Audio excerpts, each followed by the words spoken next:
السلام علیکم ورحمۃ اللہ وبرکاتہ۔ الحمدللہ رب العالمین والصلاة والسلام علی رسولہ الکریم، اما بعد فاعوذ باللہ من الشیطان الرجیم، بسم اللہ الرحمن الرحیم۔ یا ایہا الذین آمنوا کتب علیکم الصیام کما کتب علی الذین من قبلکم لعلکم تتقون۔ محترم ناظرین، میں نے ابھی سورہ بقرہ کی ایک آیت تلاوت کی ہوں جس میں اللہ تبارک و تعالی تمام مسلمانوں، تمام مومنوں، مرد عورتوں کو یہ خطاب کر رہا ہے کہ یا ایہا الذین آمنوا، اے ایمان والو، کتب علیکم الصیام، تم پر روزہ فرض کر دیے گئے ہیں، کما کتب علی الذین من قبلکم، ویسے ہی جسے تم سے پہلے لوگوں پر فرض کیے گئے تھے، لعلکم تتقون، تاکہ تم متقی بنو گے، پرہیزگار بنو گے، اللہ والا بنو گے۔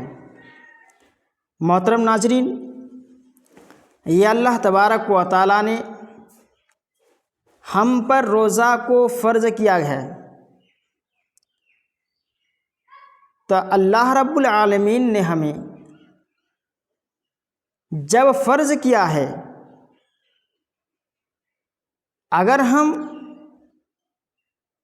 اللہ تبارک و تعالیٰ نے ہم پر فرض کیا ہے، ہمیں ہر حال میں اس مہینے کو فریضے کو انجام دینا ہے، ہمیں ہر حال میں اس مہینے کی قدر کرنی ہے۔ لیکن اگر کوئی شخص تندرست ہو، ہٹا کٹا ہو، باڈی فلر ہو، اس کے اندر طاقت ہے، روزے رکھنے کی طاقت ہے، صلاحیت ہے، اگر وہ پھر بھی اگر وہ روزہ نہیں رکھ رہا ہے تو اللہ رب العالمین نے ان کو کیا سزا دیں گے؟ چلے دیکھتے ہیں کہ اللہ کے رسول صلی اللہ علیہ وسلم نے کیا بیان کرتے ہیں ان لوگوں کے بارے میں جنہوں نے بغیر اجرت شرعی رمضان کے مہینے کو روزہ کو نہ رکھتے ہیں، اس مہینے کو قدر نہیں کرتے ہیں، اس مہینے کو ویلیو نہیں کرتے ہیں، اس مہینے کی اہمیت کو نہیں سمجھتے ہیں۔ محترم سامعین، دیکھتے ہیں کہ اللہ کے رسول صلی اللہ علیہ وسلم نے ان کے لیے کیا فرما رہے ہیں۔ راوی حدیث امامہ الباہلی رضی اللہ تعالیٰ بیان کرتے ہیں، وہ کہتے ہیں کہ میں نے اللہ کے رسول صلی اللہ علیہ وسلم کو فرماتے ہوئے سنا، یعنی اللہ کے رسول صلی اللہ علیہ وسلم خود فرما رہے ہیں کہ ایک دن میں سویا ہوا تھا، میرے پاس دو شخص آتے ہیں، اور آنے کے بعد میرے بازوؤں کو پکڑ کے اٹھاتے ہیں، اور اٹھانے کے بعد مجھ سے ایک دشوار چڑھائی والے پہاڑ تک لے جا کر مجھے اس پر چڑھنے کے لیے کہا۔ اللہ کے رسول صلی اللہ علیہ وسلم بیان کر رہے ہیں کہ میں اس پر چڑھنے سے انکار کر دیا، کہا کہ میں اس پہاڑی کی بلندی پر میں چڑھ نہیں سکتا ہوں۔ ان دونوں آدمی نے کہا کہ میں آپ کے لیے چڑھنے کے لیے آسان کر دوں گا، آپ کو چڑھنے کے لیے میں کچھ ویوستھا کر دوں گا۔ چنانچہ اللہ کے رسول صلی اللہ علیہ وسلم کو ان پر چڑھنے کے لیے کچھ سویدھا بنایا، کچھ ویوستھا کیا۔ اللہ کے رسول صلی اللہ علیہ وسلم اس پر چڑھے، پہاڑی کی بلندی تک چڑھے، پہاڑی کی چوٹی تک چڑھے۔ اللہ کے رسول صلی اللہ علیہ وسلم چڑھنے کے بعد کچھ شور سنتے ہیں، کچھ چیخنے کی آواز سنتے ہیں، کچھ چلانے کی آواز سنتے ہیں۔ اللہ کے رسول صلی اللہ علیہ وسلم خاموش ہو جاتے ہیں اور ان دونوں آدمی سے پوچھتے ہیں، اچھا بتاؤ یہ کون سی آواز ہے، یہ کیسی چیخ ہے جو میرے کانوں میں ٹکرا رہی ہے، یہ کون سی آواز ہے؟ ان دونوں آدمی نے کہا یہ شور، یہ چیخنے کی آواز، یہ چلانے کی آواز، یہ جہنم کی آواز ہے۔ اللہ کے رسول صلی اللہ علیہ وسلم کو اس سے اور آگے لے جایا گیا، تو اللہ کے رسول صلی اللہ علیہ وسلم نے کچھ منظر دیکھا۔ کیا منظر دیکھا کہ کچھ لوگوں کو الٹا لٹکا دیا گیا ہے اور اس کے جبڑے کو چیر دیا گیا ہے، اور چیرنے کی وجہ سے اس کے جبڑے سے خون رس رس کے ٹپک ٹپک سے خون گر رہا ہے۔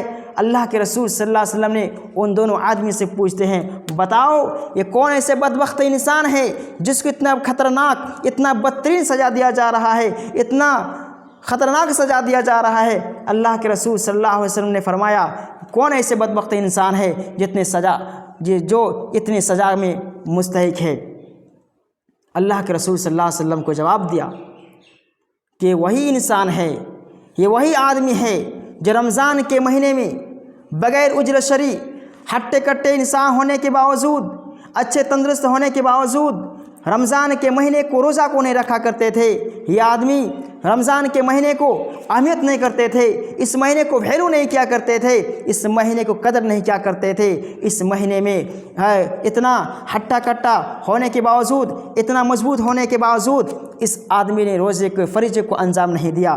محترم ناظرین، اللہ کے رسول صلی اللہ علیہ وسلم نے ان کے اس عذاب کو بیان کرتے ہیں کہ ایسے انسانوں کا عذاب ہوگا جو بغیر اجرت شرعی اگر کوئی روزہ کو چھوڑ رہا ہے، تو اللہ کے رسول صلی اللہ علیہ وسلم نے ان کی روایت سنائی۔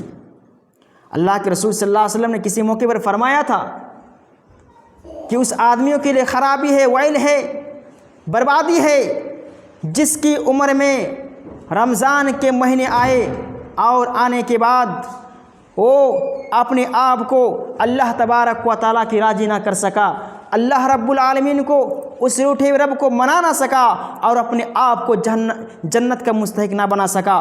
وہ سب سے بڑا کم بخت انسان ہے، وہ سب سے بڑے نالائق انسان ہے، اس کے لیے خرابی ہے۔ میرے محترم ناظرین، اللہ کے رسول صلی اللہ علیہ وسلم نے ان لوگوں کو فٹکار لگائی ہیں۔ میرے بھائیوں، اللہ تبارک و تعالیٰ سے دعا ہوگی کہ بار اللہ ہم تمام مسلمانوں کو اس روزے کو فریضہ کو انجام دینے کی توفیق فرمائے۔ تقبل یا رب العالمین۔ السلام علیکم ورحمۃ اللہ وبرکاتہ۔